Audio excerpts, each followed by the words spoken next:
कि सुना ये सनम का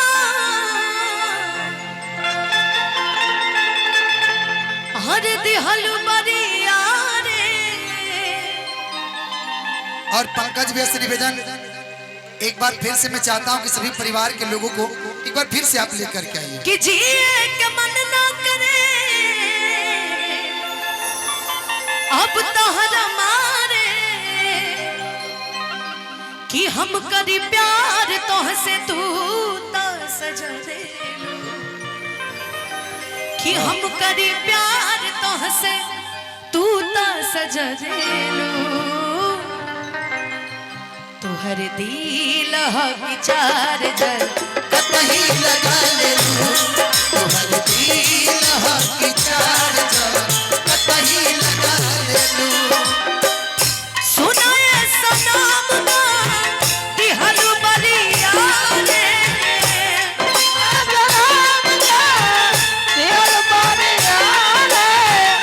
जिए के मन ना करे अब तोहरा मारे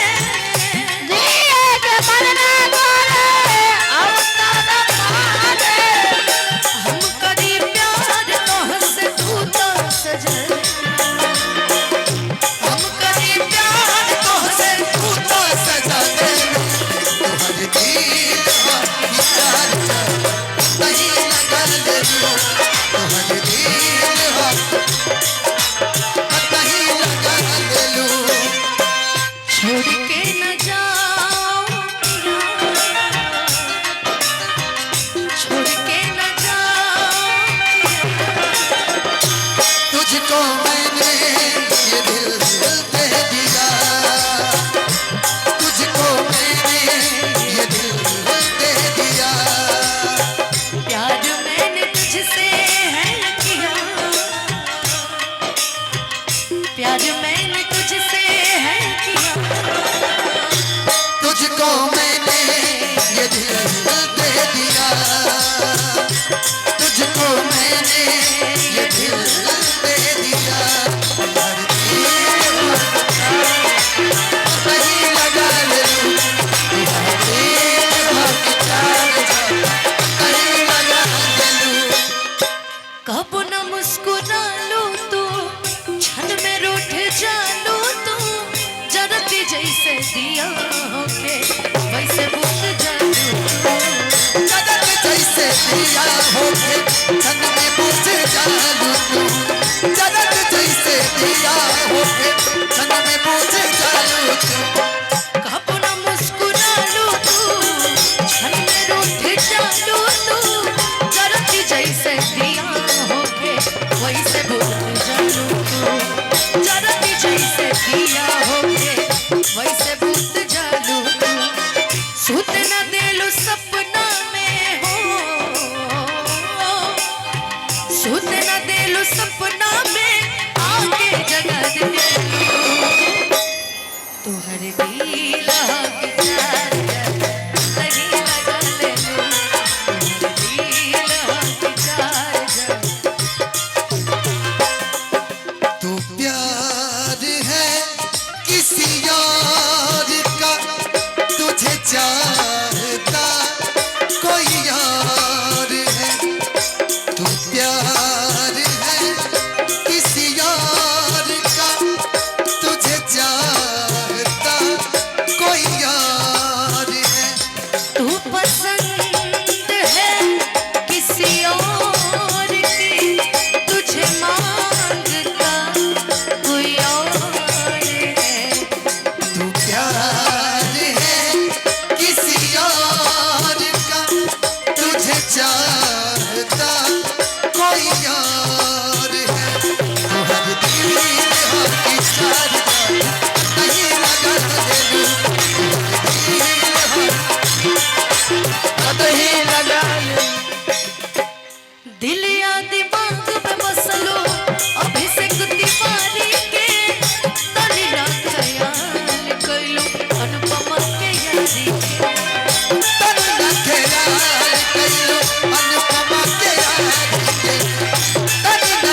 तोहरा के छोड़ा तानी हर जान कुछ जान के छोड़ दो ठीक बा कि तोहरा के छोड़ा तानी हर जान कुछ जान के अरे ना तो हम देखती हाई कवन खानदान के ना तो हम देखती हाई कवन खानदान के ना तो हम देखती हाई कवन खानदान ऐसे भी छोड़ा था नहीं मोहब्बत में दर्जा तो के देनी भगवान के मोहब्बत में दर्जा तो के देनी भगवान के न तो हम देखती हाय कवन खानदान से कवन खानदान दिल हो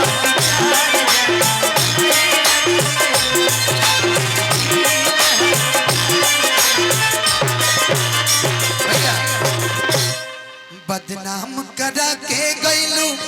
का दोष रहे हो नाम करा के गलू का दोस्त भोला का तोहरा हमसे अफसोस रहे हो अफसोस रहे हो बदनाम करा के गईलू का दोष रहे हो भोला का तोहसे हमके अफसोस रहे हो प्यार लिखल नहीं के हाथ के लकीरे में प्यार लिखल नहीं के हाथ के लकीरे में किस्मतिए के दोस्त नहीं के कि किस्मतिए के दोस्त नहीं के तू न रहलू हमारा हाथ के लकीर में किस्मतिए के दोस्त नहीं के तू न रहलू हमारा हाथ के लकीर में हम अबे लकीर के कोनो गाना गाते तो विवादे हो जाला कवन कमी रहे अनुपमा अहीर में नहीं खुतक दीर में हाथ के लकीर में आजकल ना पता नहीं क्यों मंच में किसी के साथ गाने में भी अब बड़ा डर लगता है मेरे साथ नहीं आपके साथ नहीं लगता लेकिन कुछ कलाकार है ना जो सिर्फ राजनीति करते हैं मंच में उसके अलावा वो कुछ नहीं करेंगे वो अपनी वाहवाही के चक्कर में किसी की भी इज्जत नीलाम कर देंगे कहीं भी चाहे वो बहुत बड़ा भोजपुरी का सुपरस्टार ही क्यों ना हो उनकी भी इज्जत वो नीलाम कर देंगे तो मैं यही चाहूंगी भाई गाना गाने आते हो अगर कोई महिला कलाकार बगल में खड़ी है तो सिर्फ गाओ पक्ष विपक्ष करो ताना कसी मत करो नहीं तो ताना कसी देखिए क्या है ना अगर लड़कियां भी बेइज्जत करने पे आ गई ना तो फिर बहुत महंगा पड़ जाएगा बोलना सबको आता है लेकिन इज्जत जान के आदमी नहीं बोलता है ढेर दिन भइल पता न लगे जान हो कहाँ गइलू भइलू ईद के तू जान हो